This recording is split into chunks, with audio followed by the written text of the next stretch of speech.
MSP को अगर सरकार प्रभावी भी बनाना चाहती है अभिमन्यु कोहाड़, तो आप नाम नहीं देते। 22 मार्च था ना, युद्धवीर सिंह को फोन किया जॉइंट सेक्रेटरी ने, संजय अग्रवाल, और आपसे नाम मांगे। आप उल्टा पलट कर 5 चीजें पूछने लग जाते हैं। टर्म्स ऑफ रेफरेंस क्या है, अध्यक्ष कौन होगा, कितने संगठन होंगे, कितने दिनों में रिपोर्ट देनी है, बाध्य होगी नहीं होगी। किसान इंतजार करता रहे न्यूनतम समर्थन मूल्य का। संदीप जी, जो आपने सवाल उठाया है उसके पीछे जो हम ये क्वेश्चन पूछ रहे हैं उसके पीछे एक कारण है, और वो कारण ये है कि आज तक किसानों के इतने आयोग बने लेकिन एक भी आयोग की रिपोर्ट लागू नहीं हुई। 2007 में स्वामीनाथन आयोग की रिपोर्ट आई थी, वो अभी 2022 तक लागू नहीं हुई, 15 साल हो चुके हैं। तो हमने ये चीज देखी है कि सरकारें क्या करती हैं, चाहे कोई भी सरकार हो, वो एक आयोग बना देती है और कहती है कि 3-4 साल में इसकी रिपोर्ट आएगी, और 3-4 साल के लिए उस चीज को टाल दिया जाता है। इसीलिए हमने ये कुछ एक बेसिक सवाल पूछे। जो आपने एक सीएसीपी पे इससे पहले एक सवाल पूछ रहे थे संदीप जी, अभी कुछ दिन पहले हम किसी एक डिस्कशन में थे दिल्ली के अंदर, तो वहां एक फॉर्मर कृषि के एक्सपर्ट ने बताया, जो पहले मंत्रालय में भी काम कर चुके हैं, उन्होंने बताया कि सीएसीपी का हाल तो ये है कि सरकार उनको एक ये आंकड़ा दे देती है कि भाई आपको तो इतनी फिक्स करनी है, उसके बाद आप हिसाब किताब करिए, उसके बाद आप जोड़ तोड़ करिए कि आप फार्मूला से इतना किस तरीके से बनाएंगे। ये नहीं होता कि वो अपने फार्मूले से पहले निकाल के देते हैं, नहीं, सरकार की तरफ से उनको आ जाता है कि भाई इतना आपकी बार तय करना है, अब आप फार्मूले के अनुसार इसको फिक्स कीजिए। संदीप जी, यहाँ एक महत्वपूर्ण बात यह है कि अभी हम अमृत महोत्सव बनाने जा रहे हैं इस साल 15 अगस्त को। 75 साल हो जाएंगे देश की आजादी के, लेकिन 75 साल में अब तक हमारे देश के अंदर एग्रीकल्चर पॉलिसी नहीं बनी है। और यही कारण है, कभी प्रधानमंत्री कहते हैं कि भारत पूरी दुनिया का पेट भरेगा, इतना अनाज की पैदावार हुई है, उसके कुछ दिन बाद आके गेहूं के एक्सपोर्ट पे रोक लगा दी जाती है।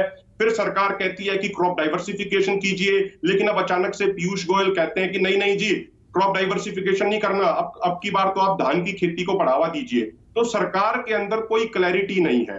और सरकार नहीं, आप में क्लैरिटी है क्या? आप झंडा बरदार बने घूम रहे हैं किसानों के, तो ये एमएसपी को प्रभावी बनेगी कभी, या ये ठंडे बस्ते में गई? आपकी नाक की लड़ाई चल रही है आपकी और सरकार के बीच में।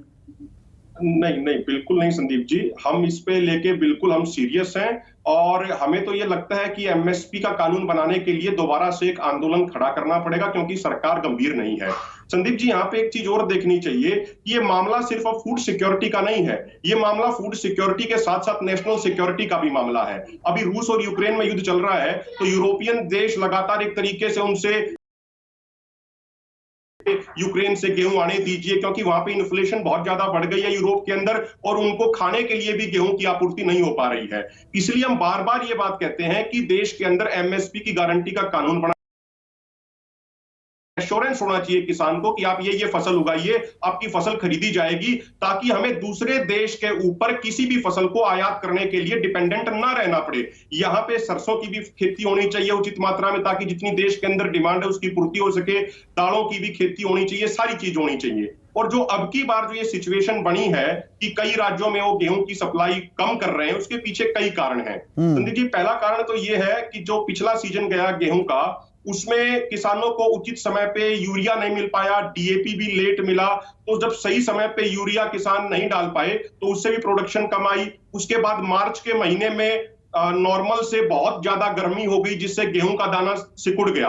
तो जिस खेत में एवरेज 50, अरे भाई 850-900 लाख टन की पैदावार तो तब भी हुई ना, उसमें से 187 लाख टन की खरीदी हुई जो 414। उसका कारण ये है संदीप जी कि अब की बार जिस तरीके से ये एक बातें चल रही थी कि यूरोप में अब की बार बहुत ज्यादा गेहूं एक्सपोर्ट हो पाएगा, तो जैसे यहाँ नरेला की मंडी है हरियाणा में और आउटर दिल्ली में की बड़ी मंडी है, तो यहाँ पे प्राइवेट प्लेयर्स ने क्या किया कि 25 रुपया 30 रुपया ज्यादा देके प्राइवेट प्लेयर ने किसान से गेहूं प्रोक्यूर कर लिया, और जो सरकारी एजेंसियां थी वो खरीद नहीं कर पाई। इसलिए जो अब की बार सरकारी खरीद हुई है, वो सरकारी खरीद बहुत कम हुई है। और सबसे महत्वपूर्ण बात लेकिन ये है संदीप जी कि ना तो वो एक्सपोर्ट हो पाया और ना ही सरकार खरीद पाई। तो यही तो खेल है।